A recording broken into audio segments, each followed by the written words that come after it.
Hey, it's Matt Schichter with MSN. We're here at the Opera House in Toronto. We're going to go in there and talk to the Fray. They have a new record out called Scars and Stories. It's out February 7th. It's phenomenal. We'll talk to them a little bit about how they may have spent some of their record company's money on traveling as well to make the record. We'll go inside the Opera House. We'll talk to the Fray.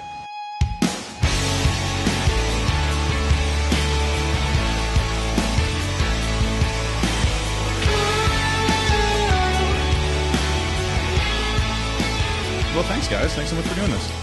You're welcome. So, when did you have time to make this record? I just saw you in Edmonton like 6 months ago with you two.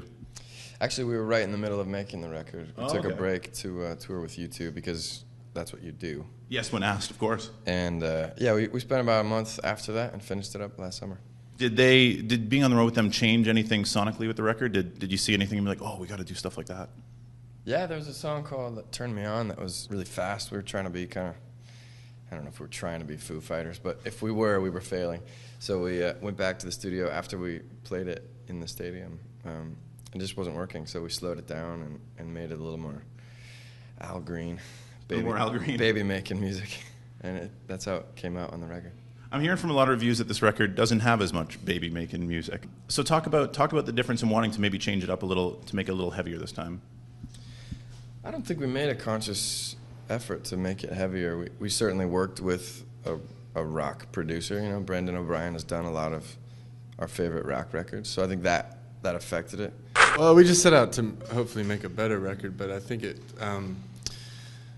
by working with somebody different, having someone different in the mix, it just naturally kind of, there's different energy, and at times Brendan had a lot more confidence in us than we did, and that was really contagious, so then we kind of just adopted a whole new confidence that translated into it sounding heavier or more aggressive or whatever, but this time that was just done more confidently. So.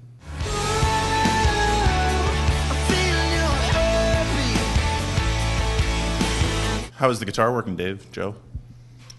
There was a lot of it, for sure, which is great. Turn him up. Yeah, we turned him up. We used big amps. I bought big amps. It's great. Have you ever recorded on a Marshall before? No, this was the first record with a Marshall. Really? How come? Just because Brendan was like, why don't we try it? Yeah, he's like, hey, go plug into that Marshall over there. Okay. And then I haven't turned back since. And then you bought one. And then I bought one. And Joe, you played bass on some of it too? Yeah, some of them. I mean, we approached some of the songwriting a little bit differently, and we'd get in a room and just kind of experiment on different instruments. And just a few of the songs I picked up bass and just kind of jamming in the studio, and it kind of went to that world. So personally, I'd always written on guitar, and for this record, I started writing on different instruments, like different synths or keyboards or organs, and then that would just bring out different melodies versus just your regular kind of guitar-based song. So right. But then they turned into kind of guitar songs, so it's unique how it came together. What's also unique is that some of the songs were road tested. You had a chance to play, about 6 of them on the road before the record even got written. So you wrote half it in the studio, half it got written beforehand. How did they mold sonically? Did you try and create songs that sounded like the ones that you'd already been playing?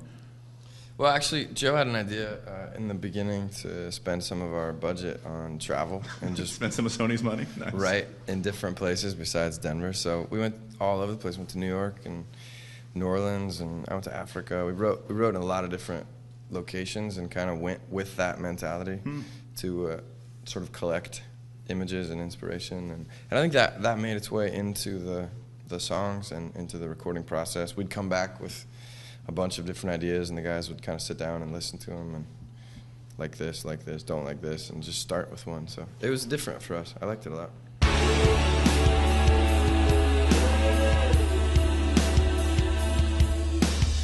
Who came up with the ooh in Heartbeat, the thing that hooks everybody every time they hear it? I had an initial ooh, and then Joe didn't like the melody, so he made it higher, and that is the ooh that you have come to know. Higher? Yeah. So how is it singing live? Good. It's high. It's high. It is the first single. I heard you didn't want it to be the single, though. You wanted Run for Your Life. You wanted a little slower song to be the first single. Well, there's always a great debate every record, or at least every of our 3 records that we've put out, that you don't want to hit them too hard with some big, huge rock song, but you also want to be kind of Fray about it. And so we really let the energy kind of lead it. And I'm really excited about Run for Your Life. I think from a songwriting standpoint, from a lyrical standpoint, it's going to be awesome to put that out. I know the We do something on the show called 5 questions. 5 quick questions, 1 word answers. Road or studio? Studio. Road. Studio. Studio. Lennon or McCartney? McCartney. Lennon. McCartney. Lennon. Song you've written you're most proud of? Say when. That's 2 words. That is 2 words, but that doesn't matter. That's okay. That's allowed. Qualified. Most important thing in a song: lyrics, melody, or rhythm? Lyrics. And in 1 word, the Fray. Yep. Yeah.